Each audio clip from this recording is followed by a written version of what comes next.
Hello everyone, আমরা আজকে শিখব সেটা হচ্ছে যে ড্র এ লুপ। আমরা দেখতে পাচ্ছি এখানে কোশ্চেনটা দেখলাম।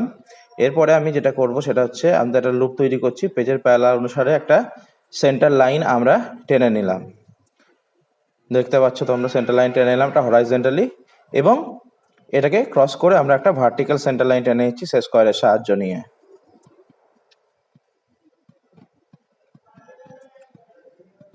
একটা ভার্টিক্যালি সেন্টার লাইন টেনে নিলাম।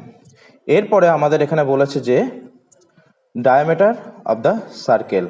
ডায়ামিটার অফ দ্য সার্কেল হচ্ছে 20, 30 আর 40। তাহলে আমি এখান থেকে 10 নিয়ে, যদি ডায়ামিটার 20 হয়, রেডিয়াস কত হবে 10, আর 10 নিয়ে আমি একটা বৃত্ত অঙ্কন করে নিচ্ছি। আর একটা থিকনেস বলেছে, থিকনেস কত বলেছে, থিকনেস বলেছে হচ্ছে 10 mm। অর্থাৎ এখানে দেখো সেন্টার বলেছে, এখানে কি বলেছে, thickness of the diameter 10 mm। আমি কি করলাম, 5 নিয়ে, অর্থাৎ 10-এর সঙ্গে 5 যোগ করে 15 নিয়ে আমি আরেকটা বৃত্ত অঙ্কন করছি একই জায়গা থেকে।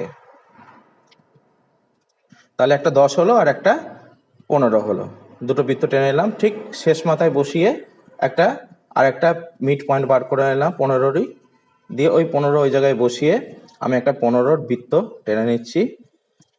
15 বৃত্ত টেনে নিলাম এবং ওই একই জায়গায় বসিয়ে ওর ভেতরে যে মাপটা আছে অর্থাৎ 20 mm নিয়ে আরেকটা বৃত্ত আমি টেনে নিচ্ছি, টেনে নিলাম। ঠিক একই পদ্ধতিতে রেডিয়াসের শেষ মাথায় ধরে ওখান থেকে আমি 20 টেনে নিলাম,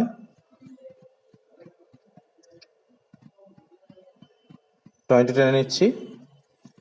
তারপরে ওই একই পয়েন্টে বসিয়ে ভেতরের মাপটা নিয়ে অর্থাৎ 25 নিয়ে আরেকটা আমি এখান থেকে বৃত্ত ড্র করে নিলাম। তাহলে এটা আমাদের লুপ তৈরি হয়ে গেল। এবার কি করব, আমরা যে ভেতরে যে দাগগুলো আমরা দিয়েছি সেই দাগগুলো মুছে আরেকবার আমরা কম্পাস বুলিয়ে এই ড্রয়িংটা কমপ্লিট করব। তুমি দেখতে পাচ্ছ, তোমরা দেখতে পাচ্ছ যে এখানে আমি ভেতরের যে সার্কেলগুলো করেছি সেই সার্কেলের দাগগুলো আমি মুছে দিচ্ছি। এটা একটা লুপের আকার দিচ্ছি। ঠিক একই পদ্ধতিতে এইদিকেও আমরা লুপটা মুছে দিলাম। এবার যদি আমার একটু রেডিয়াসটা যদি মুছে গিয়ে থাকে, সেটাকে আমি কি করব, আরেকবার রেডিয়াস নিয়ে ওটাকে আমি আরেকবার বুলিয়ে দেব। দেখতে পাচ্ছ তোমরা যে আমি আরেকবার 20 বৃত্তটা আরেকবার টেনে নিলাম, আবার এখানে বসিয়ে আরেকটা 20 একটা বৃত্ত, 15, হ্যাঁ 20 আর একটা বৃত্ত টেনে নিলাম। এবার এখান থেকে আমি আরেকবার 10 mm এর একটা রেডিয়াস যেখানে মুছে গেছিল সেটা ঠিক করে নিলাম। ঠিক আছে, থ্যাংক ইউ। এবার এইভাবে তোমরা ডাইমেনশন দেবে, এখানে 2.5, সেখানে 10 mm লিখবে।